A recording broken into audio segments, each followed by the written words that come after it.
naungiku dengan kuasa-Mu di saat badai bergelora. Ku akan terbang bersama-Mu, Bapa, Kau Raja atas semesta. Ku kan menghadap Kau Allahku, jiwaku tenang.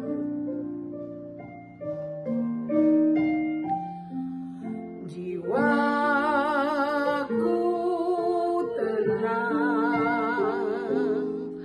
dalam Kristus. Lihat kuasa-Mu dalam keheningan di saat badai bergelora. Ku akan terbang bersama-Mu, Bapa, Kau Raja atas semesta. Ku tenang sebab Kau Allahku di saat badai bergelora. Ku akan tenang bersama-Mu, Bapa, Kau Raja atas semesta. Ku tenang sebab Kau Allahku. Ku tenang sebab Kau Allahku. Ku tenang sebab Kau Allahku.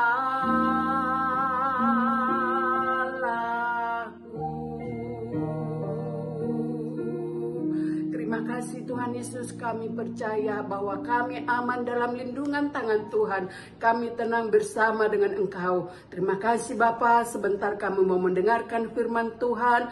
Mari Tuhan buka setiap hati kami para pendengar ya Bapa. Lembutkan setiap hati kami supaya firman yang kami dengar boleh Tuhan tertanam dan bertumbuh dalam hati kami. Terima kasih Tuhan Yesus, kami menyerahkan pembacaan firman-Mu Tuhan sepanjang hari ini ke dalam tangan-Mu. Kiranya Tuhan Yesus yang memberkati setiap kami yang mendengarkan. Terpujilah Engkau Tuhan, hanya di dalam nama Yesus kami berdoa dan mengucap syukur. Haleluya. Amin. Shalom Bapak Ibu Saudara yang kasih Tuhan. Kita berjumpa dalam perenungan intim dengan Allah. Pada hari ini, hari Selasa, tanggal 21 Oktober 2025, kita akan mendengarkan dan merenungkan sebagian daripada firman Tuhan yang bertemakan Mengapa Kita Marah. Pada perenungan hari ini yang berfokus dalam Mazmur pasal 73. Dan pembacaan Alkitab kita dalam satu tahun ini terdapat di dalam Lukas pasal 2 sampai pasal yang ketiga. Saya harap Bapak Ibu Saudara-saudari dapat membacanya terlebih dahulu. Saya akan bacakan dalam Mazmur 73 ayat 21 sampai 22, demikian firman Tuhan. Ketika hatiku merasa pahit dan buah pinggangku menusuk-nusuk rasanya, aku dungu dan tidak mengerti, seperti hewan aku di dekatmu. Setiap manusia pernah mengalami amarah. Ada marah yang tampak wajar, ada pula yang tampak membakar dan merusak. Seringkali kita berpikir bahwa marah itu lahir hanya dari sesuatu yang jahat atau tidak adil. Namun kenyataannya, banyak kemarahan muncul justru dari keinginan-keinginan kita sendiri. Bahkan keinginan yang baik seperti ingin dihargai, ingin adil, ingin berhasil, ingin diperlakukan dengan benar, yang dapat berubah menjadi sumber kemarahan bila keinginan itu menjadi lebih penting daripada Tuhan sendiri. Pemazmur dalam Mazmur 73 menuliskan pergumulan batinnya ketika ia iri hati kepada orang fasik, yang hidupnya tampak lebih enak, lebih sukses, dan tanpa beban. Ia hampir tergelincir karena keinginannya untuk hidup lebih baik dari mereka menjadi begitu besar hingga menutupi pandangan imannya kepada Tuhan.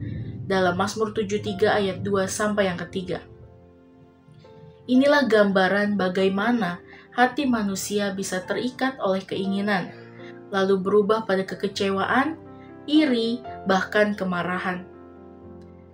Firman Tuhan mengingatkan dalam Galatia 5 ayat 16 sampai 17 bahwa keinginan daging selalu bertentangan dengan keinginan roh. Ketika keinginan baik atau buruk menjadi pusat hidup kita dan tidak lagi tunduk kepada Tuhan, maka kita sedang memberi ruang pada daging untuk menguasai kita. Dan akibatnya, kita mudah marah, kecewa, bahkan jatuh dalam dosa. Mengapa kita marah? Karena yang pertama, marah muncul ketika pandangan kita salah. Dalam Mazmur 73 ayat 2-3 yang mengatakan, "Tetapi aku, sedikit lagi maka kakiku terpeleset. Nyaris aku tergelincir, sebab aku cemburu kepada orang-orang yang sombong ketika aku melihat kemunculan orang-orang fasik." Pemazmur jujur mengakui bahwa ia hampir tergelincir karena melihat orang fasik hidup lebih enak. Pandangan yang salah ini membuat hatinya gelisah dan marah. Demikian juga dengan kita ketika pandangan hidup kita tidak lagi berpusat kepada Tuhan, melainkan kepada keadaan sekitar atau apa yang orang lain miliki. Hati kita mudah terbakar amarah. Yesus berkata, "Mata adalah pelita tubuh.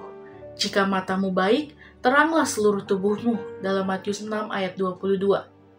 Artinya, apa yang kita pandang akan menentukan kondisi hati kita. Bila pandangan kita salah, marah akan menjadi reaksi yang sering muncul. Lalu yang kedua, keinginan baik yang menjadi berhala. Banyak kemarahan lahir bukan dari kejahatan, melainkan dari keinginan baik yang ditempatkan di atas Tuhan. Ingin berhasil, ingin hidup adil, ingin diperlakukan dengan benar, itu semua bukan hal yang buruk.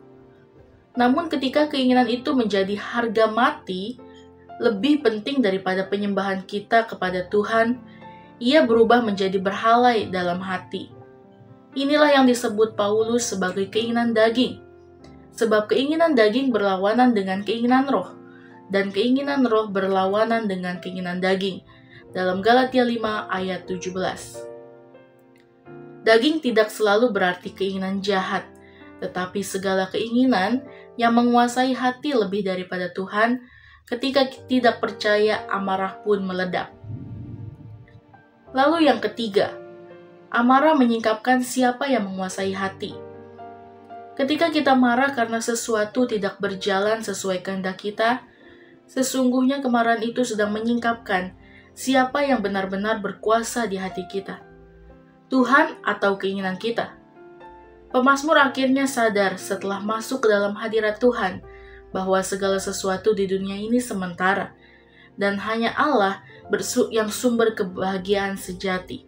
Dalam Mazmur 73 ayat 25. Refleksi kita pada hari ini, jalan keluar dari lingkaran amarah bukan menekan emosi, melainkan menaruh Tuhan kembali di tahta hati kita. Paulus menasihatkan, "Hiduplah oleh roh, maka kamu tidak akan menuruti keinginan daging." Dalam Galatia 5 ayat 16. Yang artinya selama kita terus bergaul dengan Tuhan melalui doa, firman, dan ketaatan, Roh Kudus akan memimpin hati kita untuk tidak diperbudak oleh keinginan. Dan kita dimampukan untuk menguasai diri. Kedekatan dengan Allah adalah jawaban atas setiap pergumulan, termasuk amarah kita. Amin. Mari kita sama-sama berdoa. Bapa yang baik, terima kasih Tuhan Yesus untuk perlindungan pada hari ini. Biarlah firman ini meremah di kehidupan kami ya Bapa. Terima kasih Tuhan, biarlah kami hidup seturut dengan kehendak-Mu, bagaimana Engkau mengajarkan kepada kami untuk selalu bergumul dengan Engkau ya Bapa dalam setiap emosi, dalam setiap marah kami ya Tuhan. Terima kasih Tuhan Yesus, kami menyerahkan seluruh hidup kami ke dalam tangan-Mu. Terima kasih ya Bapa, dalam nama Tuhan Yesus, haleluya, amin. Salam sejahtera bagi kita semua. Shalom.